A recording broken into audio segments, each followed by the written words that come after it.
चलिए समझने की कोशिश करते हैं। कक्षा 12 चालक और कुचालक में अंतर देखते हैं। तो चालक में क्या होता है, इनमें मुक्त इलेक्ट्रॉनों की संख्या बहुत अधिक होती है। चालक में मुक्त इलेक्ट्रॉन की संख्या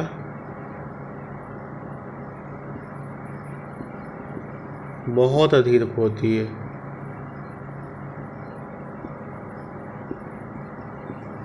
इसमें कुचालक में क्या होगा, कुचालक को और भी क्या कहते हैं, विद्युत रोधी। विद्युत रोधी। तो कुचालक में क्या होगा, इसमें इलेक्ट्रॉन की संख्या न के बराबर होती है। नगण्य बोलते हैं इसको, नगण्य के बराबर होती है। आगे देखें, इसमें विद्युत चालन संभव है। चालक में क्या होता है कि विद्युत चालन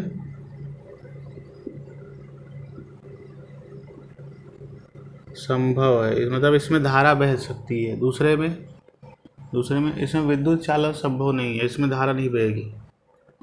इसमें विद्युत चालन संभव नहीं है, ठीक है। इसमें आवेश देने पर वह संपूर्ण बाहरी पृष्ठ पर फैल जाता है। अगर इसमें आवेश देंगे चालक में तो पूरे बाहर की पृष्ठ में फैल जाएगा। इसमें आवेश देने पर संपूर्ण बाहरी पृष्ठ में फैल जाता है। बाहरी ये जो सतह है ना, इसमें फैल जाएगा अगर आवेश देंगे तो। पूरे ये पृष्ठ है, ये सतह है, इसको पृष्ठ या सतह भी कहते हैं। यहाँ पूरे फैल जाएगा। जबकि इसमें इन्हें आवेश देने पर कुचालक को आवेश देने पर उसी बिंदु पर बना रहता है। उसी बिंदु, कहाँ, जहाँ पे आवेश देंगे वहीं पे रहेगा, फैलेगा नहीं। जैसे हमने यहाँ पे आवेश दिया तो यहीं पे रहेगा कुचालक में, आगे नहीं जाएगा। और जबकि इसमें क्या होगा, चालक में पूरे फैल जाएगा, उसी बिंदु पर बना रहता है। उदाहरण चालक के, उदाहरण देख लेते हैं चालक के। उदाहरण है चांदी और तांबा, एल्यूमिनियम,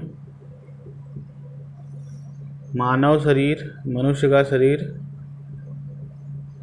और पृथ्वी भी क्या है, चालक है। पृथ्वी, पारा और अशुद्ध जल, ये अशुद्ध जल भी, पृथ्वी, पारा मरकरी कहते हैं इंग्लिश में।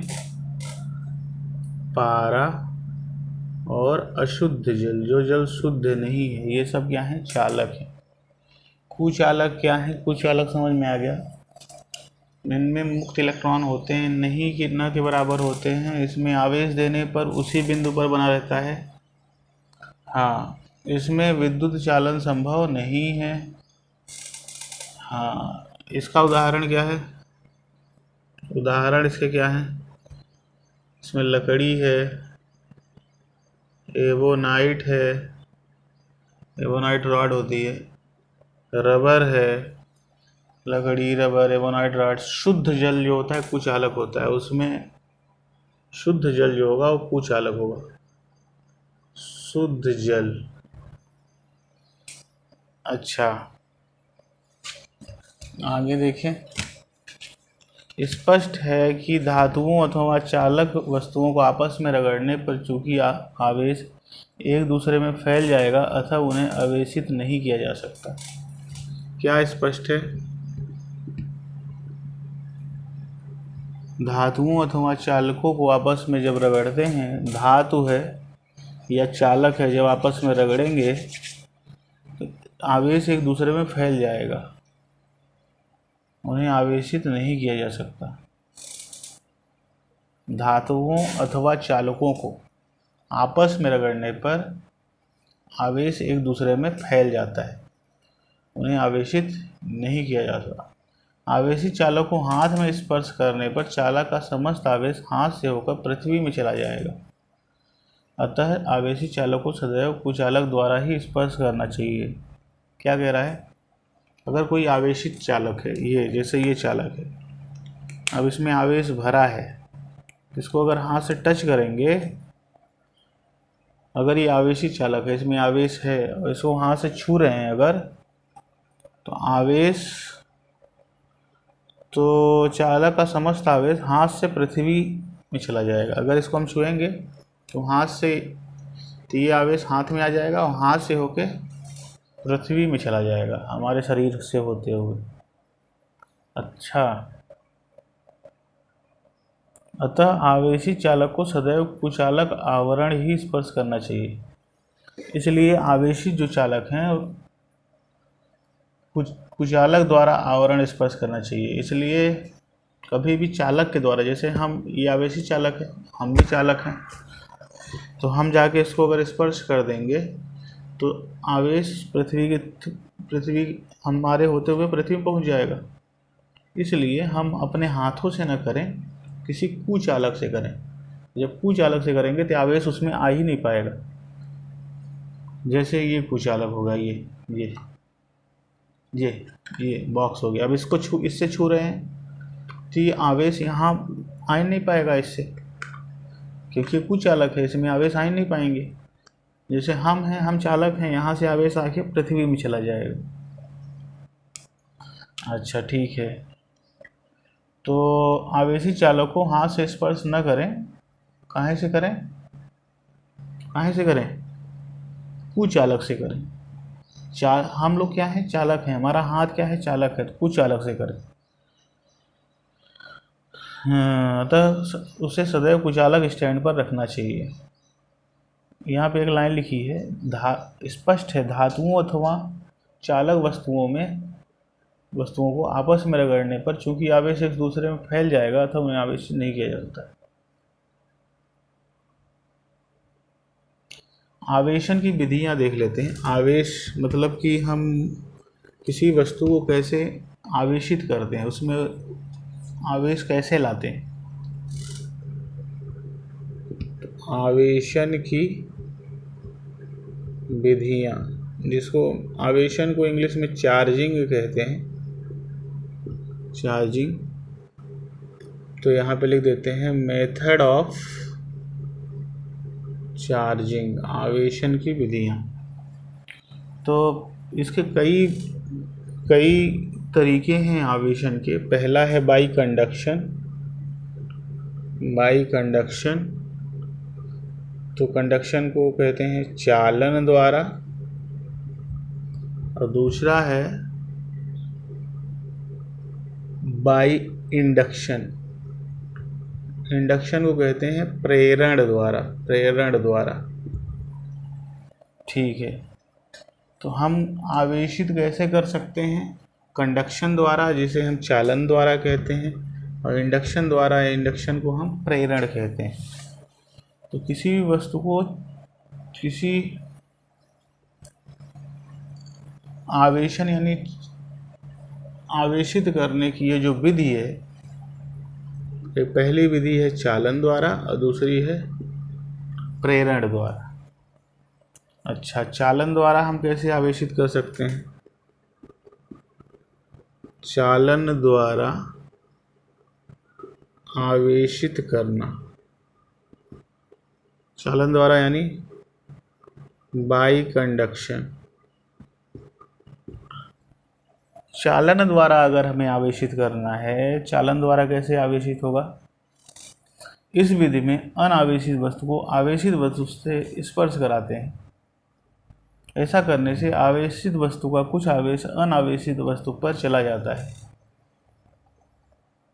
तथा वह ठीक उसी प्रकृति के आवेश से आवेशित हो जाती है जो वस्तु आवेशित वस्तु पर होता है। इस प्रकार आवेशित वस्तु का आवेश कुछ कम हो जाता है। अब इन्हें अलग अलग करने पर दोनों समान प्रकृति के आवेशित बनी रहती है। उदाहरण के लिए एक कुचालक स्टैंड पर धात्विक गोला भी रखा है,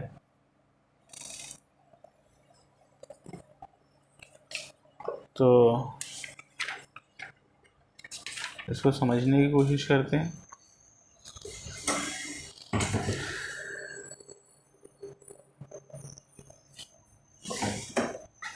आवेशित करने के आवेशन यानी किसी भी वस्तु में आवेश कैसे उत्पन्न होगा, कोई भी वस्तु है उसमें आवेश कैसे उत्पन्न होगा, इसके तरीके बताए गए।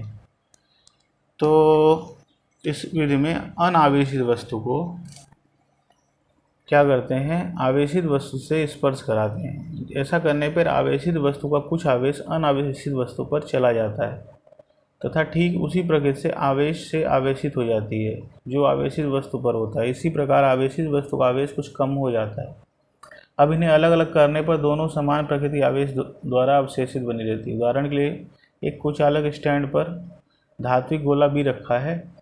कांच के क्षण ए को रेशम से रगड़कर धन आवेशित कर लिया गया है तथा उस गोले को बी से स्पर्श कराया गया है।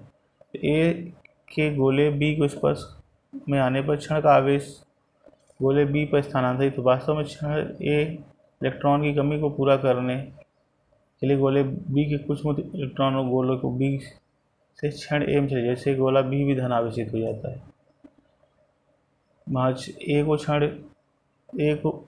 भांति ए को हटाने पर गोले बी धन आवेशित हो जाता था, गोला बी धन आवेशित हो जाता है। देखिए यहाँ पे क्या कह रहा है कि एक हम कहीं से रगड़ के किसी से इसको आवेशित कर लिया, रॉड को, एक रॉड थी, इसको हम आवेशित कर लिए कहीं से रगड़ के इसको, और ये गोला है, ठीक है। इस रॉड को हम कहीं से रगड़ के आवेशित कर दिए, धन आवेशित, और ये गोला है। अब गोले को ले जाके जब इसे टच कराएंगे, कंडक्शन में क्या होता है, कंडक्शन मतलब चालन द्वारा जो विधि है उसमें क्या होता है कि एक आवेशित रॉड को या कोई भी आवेशित वस्तु है उसको दूसरी वस्तु से टच करा देते हैं। दूसरी वस्तु से क्या करा देते हैं, टच कराते हैं। कंडक्शन में ये जरूरी है टच कराना मतलब छूना, इसको ले आके छुआ देना यहाँ पे। तो जब इसको टच कराएंगे तो यहाँ से आवेश निकल के इसमें चले जाते हैं, यहाँ से आवेश निकल के इसमें भर जाएंगे। ये आवेश पूरे ये मान लेते हैं बी गोला है। तो अगर हम इस रॉड को इससे टच करा देंगे तो रॉड के आवेश इसमें भर जाएंगे और ये जो गोला है ये भी आवेशित हो जाएगा। क्या हो जाएगा, आवेशित हो जाएगा। इस विधि को क्या बोलते हैं, कंडक्शन।